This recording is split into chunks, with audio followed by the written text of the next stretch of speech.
Krimi i radhës ndodh në 29 mars, kështu e cilëson mjeku Altin Joka ndryshimin e orës, një praktikë që prej dekadash konsiderohet normale, por që sot po vihet seriozisht në pikpyetje nga shkenca. Koha duhet i shërbejë njeriut, jo anasjelltas. Prej vitesh qeveritë në të gjithë botën e kanë justifikuar ndryshimin e orës 2 herë në vit, në pranverë dhe në vjeshtë, si një mënyrë për të kursyer energji. Por sa qëndron kjo sot? Studimet e fundit tregojnë se kursimi real është minimal. Në shumicën e vendeve europiane ai luhatet vetëm nga 0.3 deri në 0.5%. Në raste të veçanta si në Sloveni mund të arrijë deri në 0.8%, por kjo mbetet përjashtim. Meta-analizat më të gjera vendosin efektin mesatar rreth 0.34%. Madje në vende me klimë të ngrohtë, përdorimi i kondicionerëve gjatorëve më të gjata të dritës mund të rrisë konsumin e energjisë në vend që ta ulë atë. Edhe raportet nga Shtetet e Bashkuara tregojnë se ky efekt është aq i vogël sa shpesh bie brenda kufive të pasigurisë statistikore. Pra kursimi është minimal.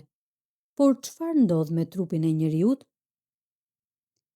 Sipas mjekut Altin Joka, ora jon biologjike nuk është politike, është biologji e pastër. Ky sistem quhet ritmi cirkadian dhe kontrollon gjithçka: gjumin, hormonet, metabolizmin dhe funksionimin e trurit. Kur ora ndryshon artificialisht, trupi futet në një gjendje stresi dhe pasojat nuk janë të vogla. Një studim i fundit nga Stanford Medicine përllogarit se nëse do të përdorej koha normale gjatë gjithë vitit, vetëm në Shtetet e Bashkuara të Amerikës mund të shmangeshin çdo vit rreth 300.000 raste goditje në tru dhe 2.6 milion raste obeziteti. Po efektet afatshkurtra? Rreziku për infarkt rritet me 24% ditën e hënë pas kalimit në orën verore. Goditjet në tru rriten me rreth 8% në 2 ditët pas ndryshimit dhe deri në 20% tek personat mbi 65 vjeç. Episodet depresive shtohen me 11%, ndërsa aksidentet fatale rriten nga 6% deri në 10% në ditët që pasojnë. Efektet nuk ndalen këtu.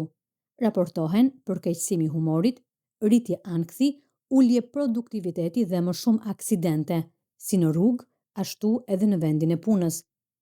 Dhe pyetja që ngre mjeku Altin Joka është e drejtë për drejtë: çfarë kuptimi ka kjo praktikë sot? Edhe pse vazhdon të jetë detyrim ligjor në shumë vende, a është llogaritur ndonjëherë kostoja reale për shëndetin? A është peshuar ndikimi mbi jetën e njerëzve?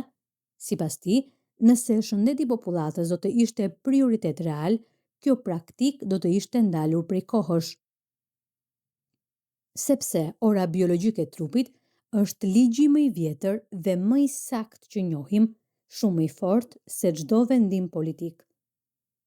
Dhe nëse kjo nuk ndryshon, përfundimi është i fortë: të luash me orën është të luash me jetën e njerëzve.